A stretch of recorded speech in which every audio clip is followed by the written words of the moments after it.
Trying to understand functions in C++, I will make sure this is the last video you need to see about functions. Stay with me.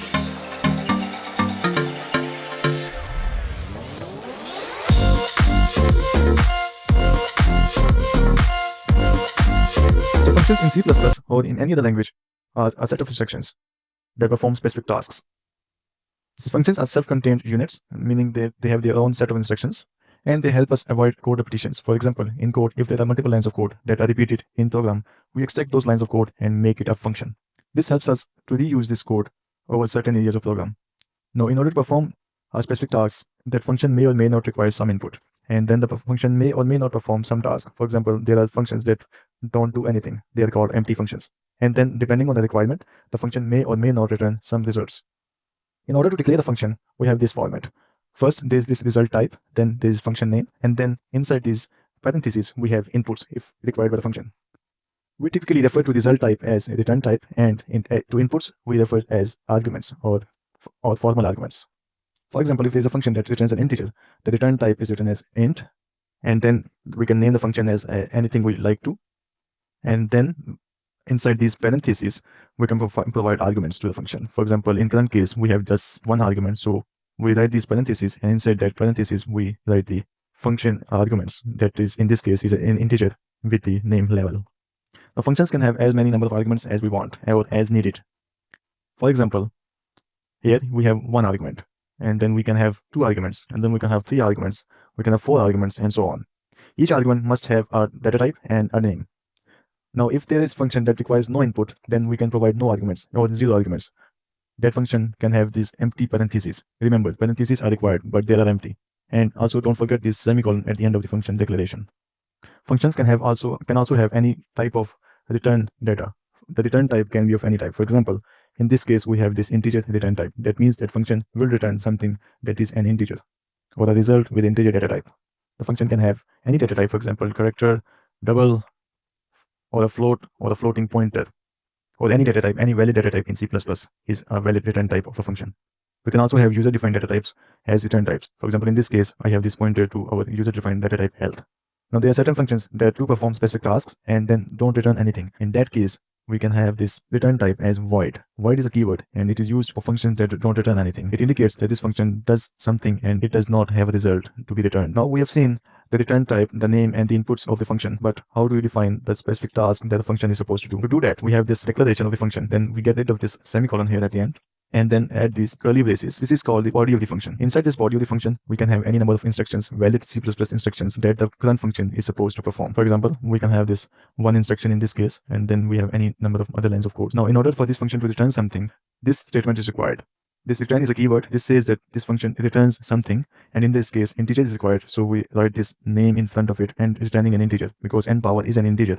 So we return an integer because this function returns an integer. But if the function does not have anything to return, or a void function, or a function with return type void, we can have this return type as void, and we can simply have this return keyword with the semicolon. This says the function does not return anything. Since this is not returning anything, we can completely get rid of this return statement. There are functions that don't do anything. For example, in this case, the function is doing this one instruction, and this can also do multiple instructions. But there are functions that don't do anything. Then those functions are called empty functions or void functions that don't do anything and don't return anything. These functions are useless because they don't do anything and they are not required by the programs. You will not see in your programming journey any empty functions if the program is doing something. Now, there's a difference between declaration of a function and definition of the function. We have seen the declaration of the function where we define this return type, name of the function, and the inputs in parentheses with this semicolon at the end. The definition of the function is different in the sense that we remove the semicolon and we add the body of the function. Any function with its body is called its definition. So this is the declaration, and this is the definition of the function current power. When declaring a function, these argument names are not required. Only the return type is required. So this is totally valid in C++. But when defining a function, the names are required.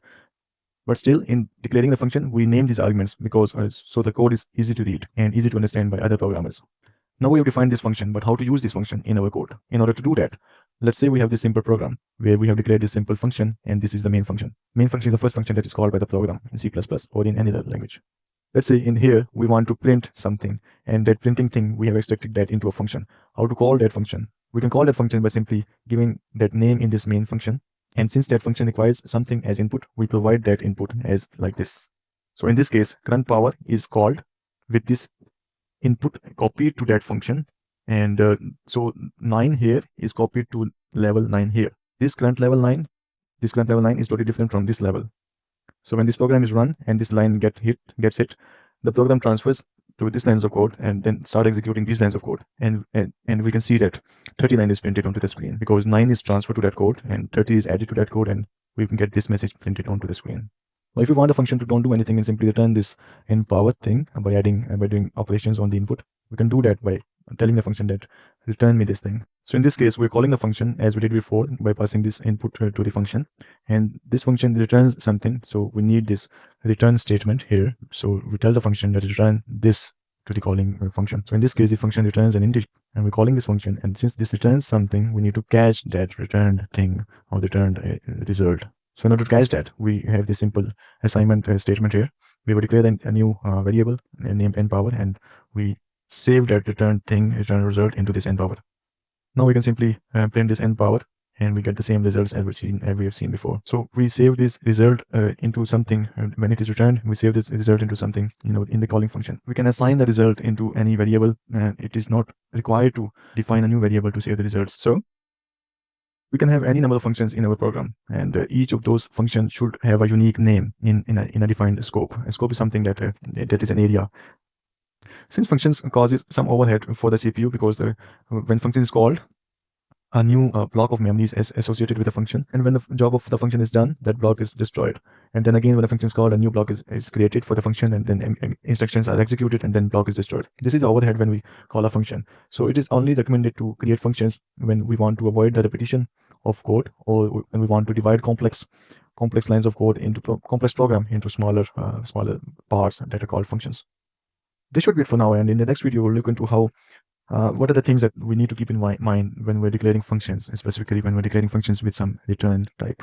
Hope you enjoyed it. I will see you in the next video. See you then. Take care.